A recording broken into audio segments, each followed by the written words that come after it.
Mística Ciudad de Dios, segunda parte, libro 6, capítulo 25. Cómo la Reina del Cielo consoló a San Pedro y a otros apóstoles, y la prudencia con que procedió después del entierro de su hijo. Cómo vio descender su alma santísima al limbo de los santos padres. Punto 1454. La plenitud de sabiduría que ilustraba el entendimiento de nuestra gran Reina y Señora María Santísima no admitía defecto ni vacío alguno para que dejase de advertir y atender entre sus dolores a todas las acciones que la ocasión y el tiempo le pedían. Y con esta divina prudencia lo llevaba todo y obraba lo más santo y perfecto de todas las virtudes. Retiróse, como queda dicho, después del entierro de Cristo nuestro bien, a la casa del cenáculo. Y estando en el aposento donde se celebraron las cenas, acompañada de San Juan y de las Marías y otras mujeres santas que seguían al Señor desde Galilea, habló con ellas y con el apóstol, dándole las gracias con profunda humildad y lágrimas por la perseverancia con que hasta aquel punto la habían acompañado en el discurso de la pasión de su amantísimo Hijo, en cuyo nombre les ofrecía el premio de su constante piedad y afecto con que la habían seguido, y asimismo se ofrecía por sierva y amiga de aquellas santas mujeres. Y todas ellas, con San Juan, reconocieron este gran favor y la besaron la mano, pidiéndola su bendición. Suplicáronla también descansase un poco y recibiese alguna corporal refección. Respondió la reina: mi descanso y mi aliento ha de ser ver a mi Hijo y Señor resucitado. Vosotras, carísimas, satisfaced a vuestra necesidad como conviene, mientras yo me retiro a solas con mi Hijo. Punto 1455. Fuese luego a recoger, acompañándola a San Juan, y estando con él a solas, puesta de rodillas, le dijo: no es razón que olvidéis las palabras que mi Hijo Santísimo nos habló desde la cruz. Su dignación os nombró por hijo mío, a mí por vuestra madre. Y vos, Señor, sois sacerdote del Altísimo. Por esta gran dignidad es razón que os obedezca en todo lo que hubiere de hacer, y desde esta hora quiero que me lo mandéis y ordenéis, advirtiendo que siempre fui sierva, y toda mi alegría está puesta en obedecer hasta la muerte. Esto dijo la reina con muchas lágrimas, y el apóstol con otras copiosas la respondió: Señora mía y madre de mi Redentor y Señor, yo soy quien ha de estar sujeto a vuestra obediencia, porque el nombre de hijo no dice autoridad sino rendimiento y sujeción a su madre,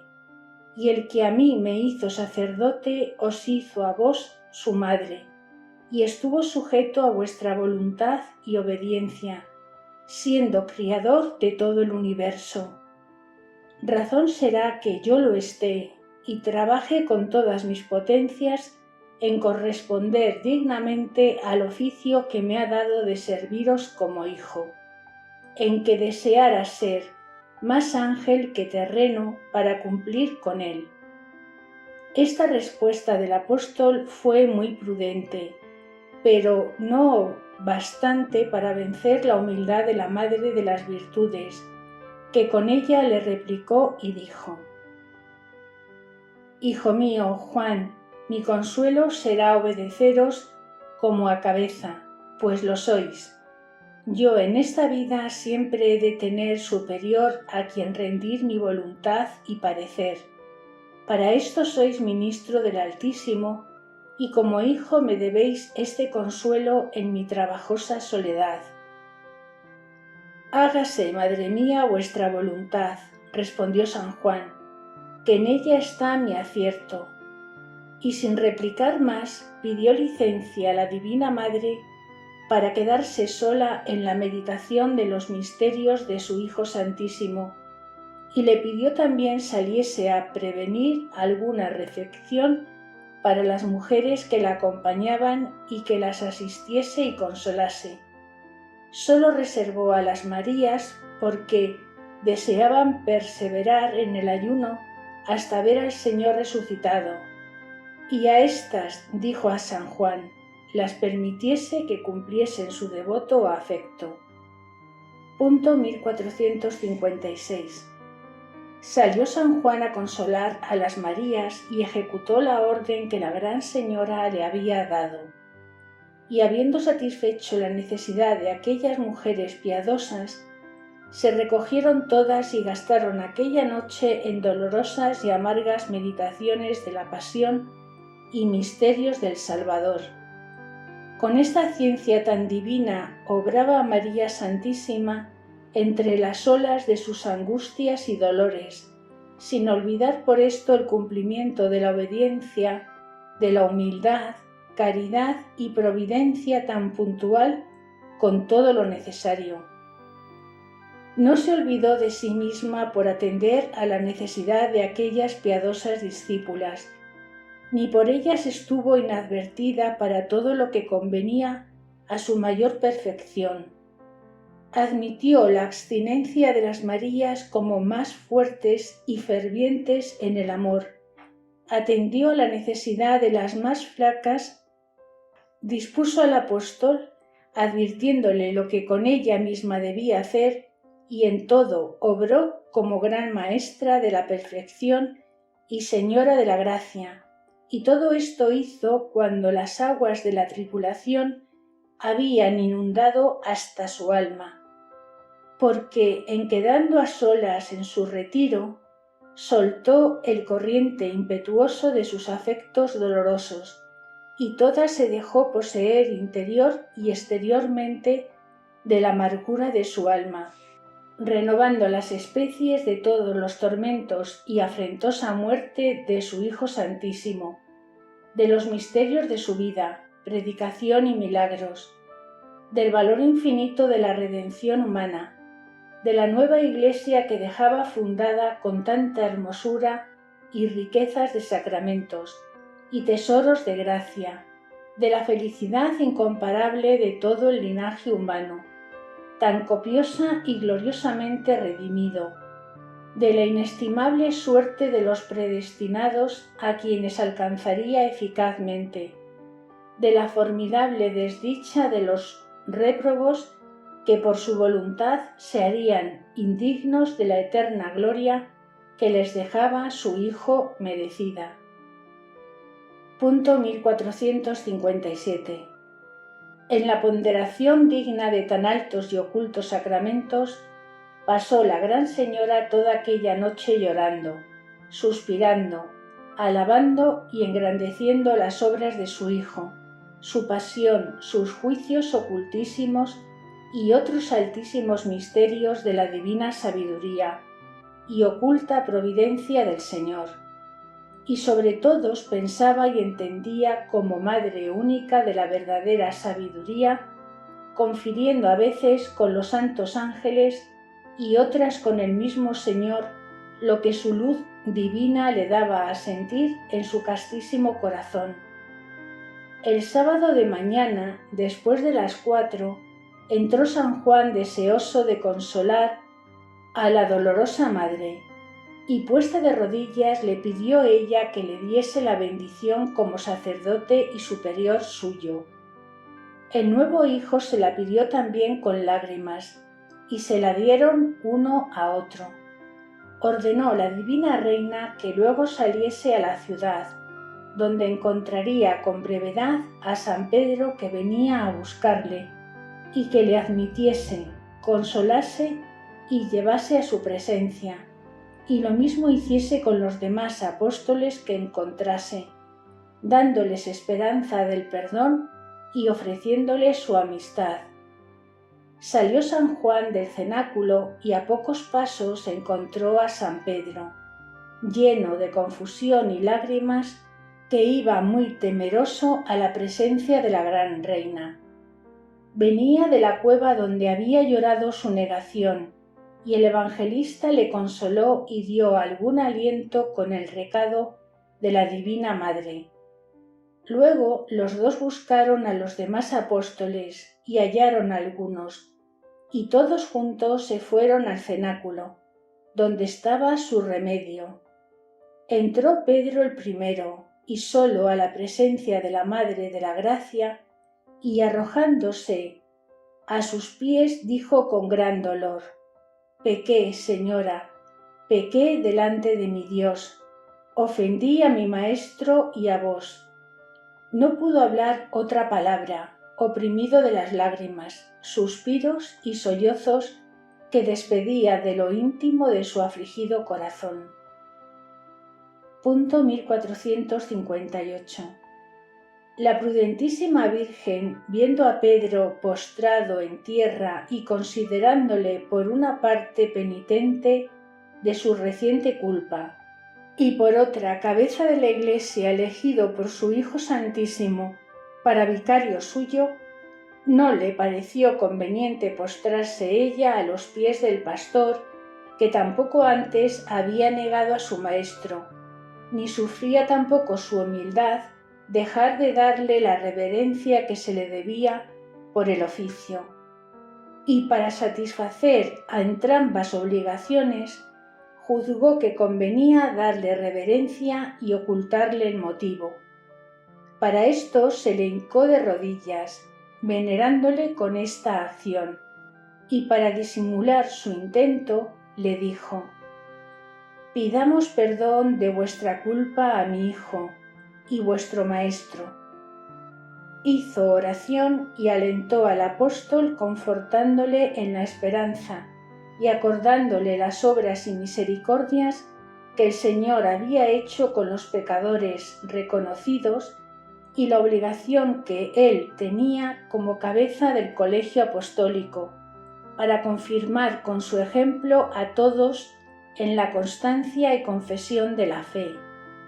Y con estas y otras razones de gran fuerza y dulzura, confirmó a Pedro en la esperanza del perdón. Entraron luego los otros apóstoles en la presencia de María Santísima, y postrados también a sus pies, la pidieron los perdonase su cobardía y haber desamparado a su Hijo Santísimo en su pasión. Lloraron todos amargamente su pecado, moviéndoles a mayor dolor la presencia de la Madre, llena de lastimosa compasión, pero su semblante tan admirable les causaba divinos efectos de contrición de sus culpas y amor de su Maestro. Y la Gran Señora los levantó y animó, prometiéndoles el perdón que deseaban y su intercesión para alcanzarle. Luego comenzaron todos por su orden a contar lo que a cada uno había sucedido en su fuga,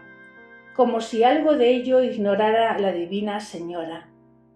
Pero dióles grata audiencia a todo, tomando ocasión de lo que decían para hablarles al corazón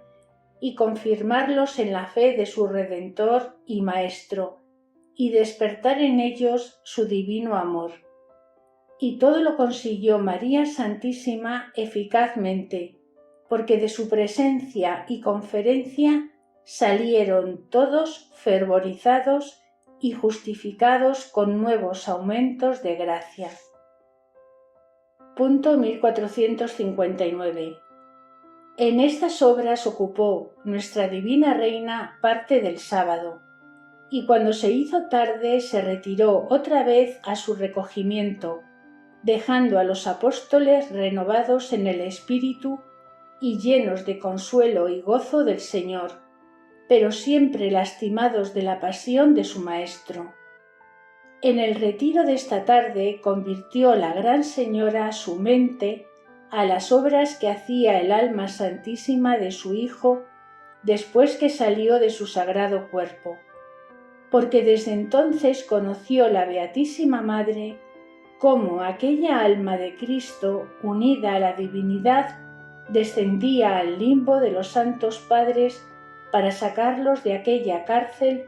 coterránea donde estaban detenidos desde el primer justo que murió en el mundo, esperando la venida del universal Redentor de los hombres. Y para declarar este misterio, que es uno de los artículos de la Santísima Humanidad de Cristo nuestro Señor, me ha parecido dar noticia de todo lo que a mí se me ha dado a entender sobre aquel lugar del limbo y su asiento. Digo pues que la Tierra y su globo tiene de diámetro, pasando por el centro de una superficie a otra, 2502 leguas, y hasta la mitad, que es el centro, hay 1251, y respecto del diámetro se ha de medir la redondez de este globo. En el centro está el infierno de los condenados, como en el corazón de la tierra, y este infierno es una caverna o caos que contiene muchas estancias tenebrosas con diversidad de penas, todas formidables y espantosas, y de todas se formó un globo al modo de una tinaja de inmensa magnitud, con su boca o entrada muy espaciosa y dilatada. En este horrible calabozo de confusión y tormentos estaban los demonios y todos los condenados, y estarán en él por toda la eternidad, mientras Dios fuere Dios, porque en el infierno no hay ninguna redención. Punto 1460. A un lado del infierno está el purgatorio, donde las almas de los justos purgan y se purifican, cuando en esta vida no acabaron de satisfacer por sus culpas, ni salen de ella tan limpios de sus defectos que puedan luego llegar a la visión beatífica. Esta caverna también es grande, pero mucho menos que el infierno, y aunque en el purgatorio hay grandes penas, pero no se comunican con el infierno de los condenados. A otro lado está el limbo con dos estancias diferentes, una para los niños que mueren con solo el pecado original y sin obras buenas ni malas del propio albedrío,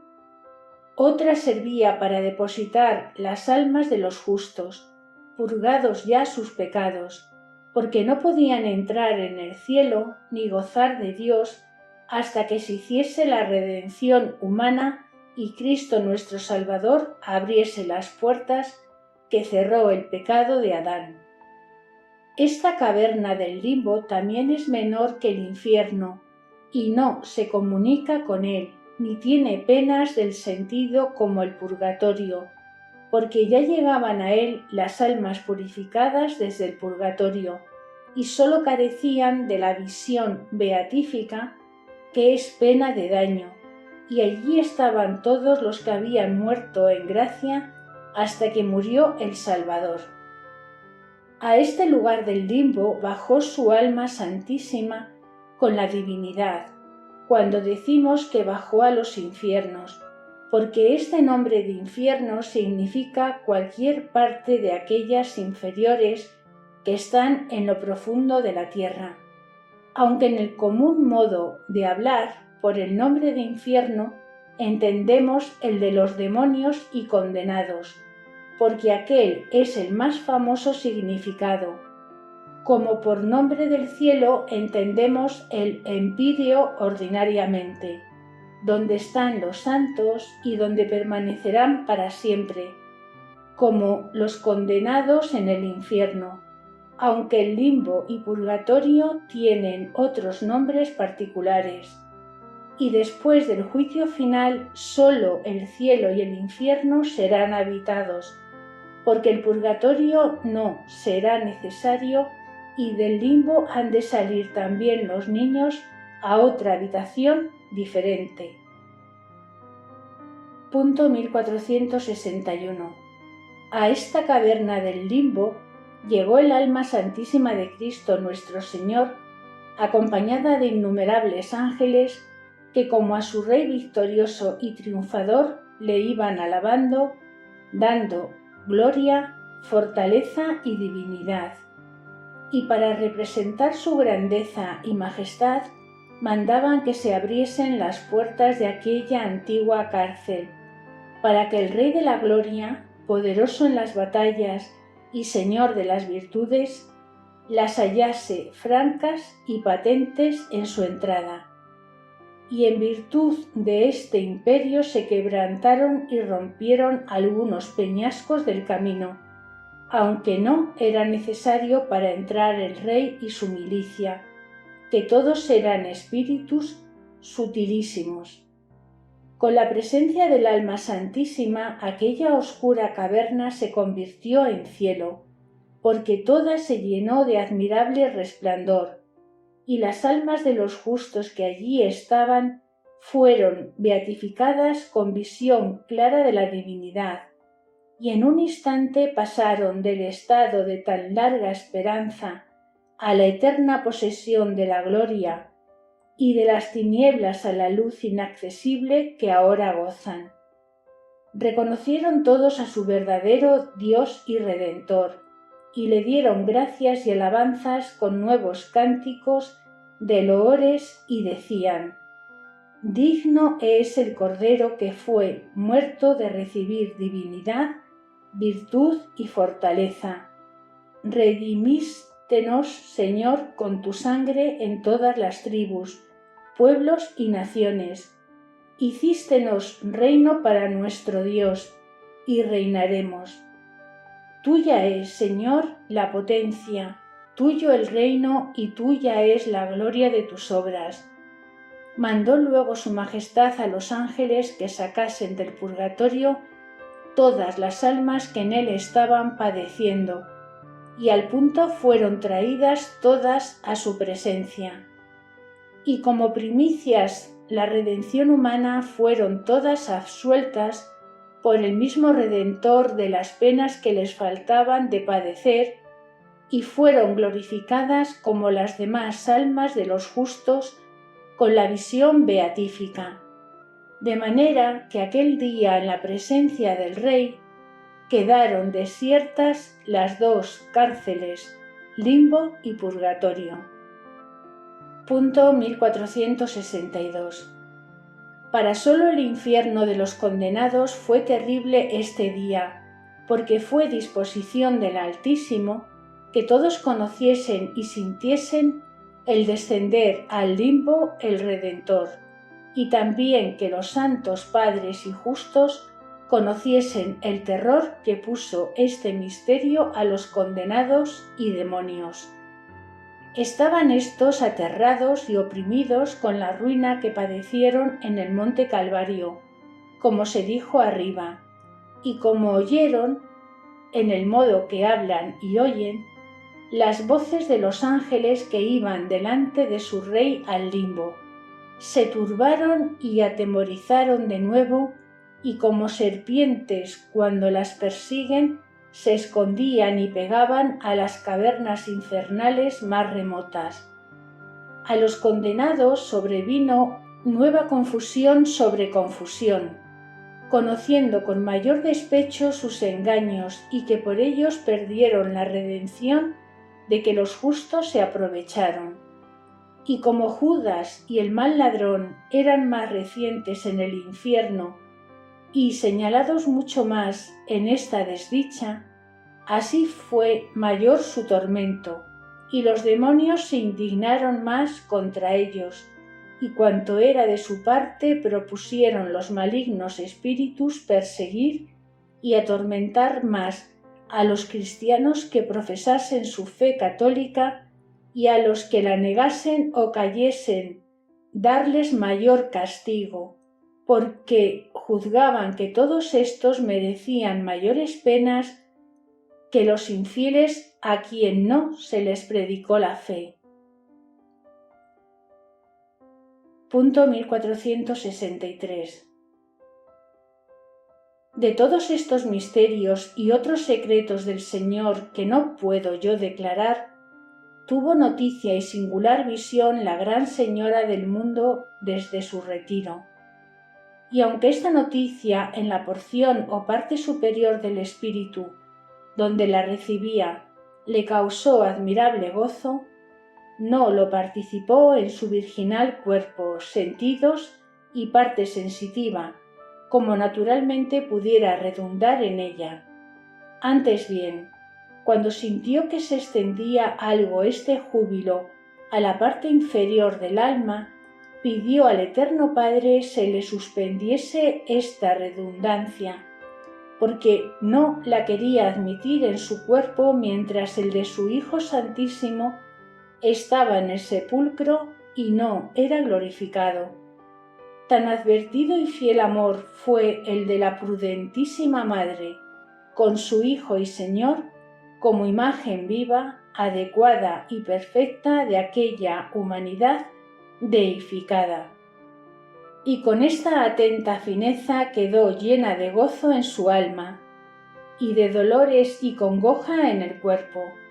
al modo que sucedió en Cristo nuestro Salvador. Pero en esta visión hizo cánticos de alabanza, engrandeciendo el misterio de este triunfo, y la amantísima y sabia providencia del Redentor, que como Padre amoroso y Rey omnipotente quiso bajar por sí mismo a tomar la posesión de aquel nuevo reino que por sus manos le entregó su Padre, y quiso rescatarlos con su presencia para que en él mismo comenzasen a gozar el premio que les había merecido. Y por todas estas razones y las demás que conocía de este sacramento, se gozaba y glorificaba al Señor como coadjutora y madre del triunfador. Doctrina que me dio la Reina del Cielo María Santísima. Punto 1464. Hija mía, atiende a la enseñanza de este capítulo, como más legítima y necesaria para ti en el estado que te ha puesto el Altísimo, y para lo que de ti quiere en correspondencia de su amor. Esto ha de ser, que entre las operaciones, ejercicios y comunicación con las criaturas, ahora sean como prelada o como súbdita, gobernando, mandando u obedeciendo, por ninguna de estas o de otras ocupaciones exteriores pierdas la atención y vista del Señor de lo íntimo y superior del alma, ni te distraigas de la luz del Espíritu Santo, que te asistirá para la incesante comunicación, que quiere mi Hijo Santísimo en el secreto de su corazón aquellas sendas que quedan ocultas al demonio y no alcanzan a ellas las pasiones, porque guían al santuario, donde entra solo el sumo sacerdote, y donde el alma goza de los ocultos abrazos del Rey y del Esposo, cuando toda y desocupada le previene el tálamo de su descanso. Allí hallarás propicio a tu Señor, liberal al Altísimo, misericordioso a tu Criador, y amoroso a tu dulce Esposo y Redentor, y no temerás la potestad de las tinieblas, ni los efectos del pecado, que se ignoran en aquella región de luz y de verdad. Pero cierra estos caminos el amor desordenado de lo visible, los descuidos en la guarda de la divina ley. Embarázalos cualquier apego y desorden de las pasiones, impídelos cualquiera inútil atención y mucho más la inquietud del ánimo y no guardar serenidad y paz interior, y que todo se requiere solo, puro y despejado de lo que no es verdad y luz. Punto 1465. Bien has entendido y experimentado esta doctrina y sobre eso te la he manifestado en práctica como en claro espejo.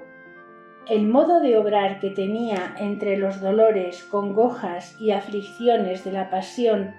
de mi Hijo Santísimo,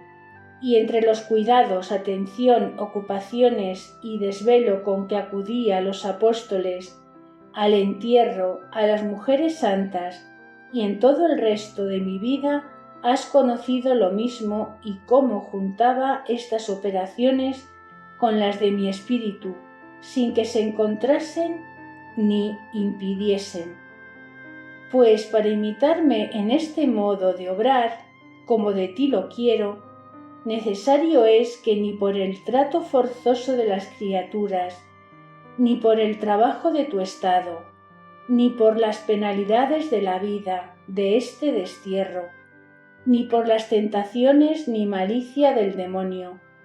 admitas en tu corazón afecto alguno que te impida, ni atención que te divierta el interior.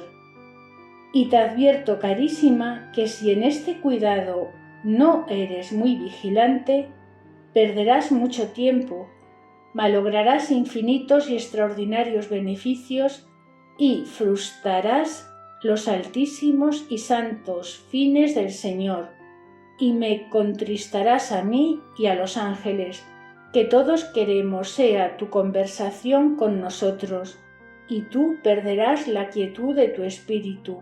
y consuelo de tu alma, y muchos grados de gracia y aumentos del amor divino que deseas,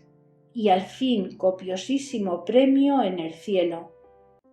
¿Tanto te importa oírme y obedecerme en lo que te enseño con dignación de madre? Considéralo, hija mía, pondéralo y atiende a mis palabras en tu interior, para que las pongas por obra con mi intercesión y con la divina gracia. Advierte asimismo a imitarme en la fidelidad del amor con que excusé el regalo y júbilo por imitar a mi Señor y Maestro y alabarle por esto y por el beneficio que hizo a los santos del limbo, bajando su alma santísima a rescatarlos y llenarlos del gozo de su vista, que todas fueron obras de su infinito amor.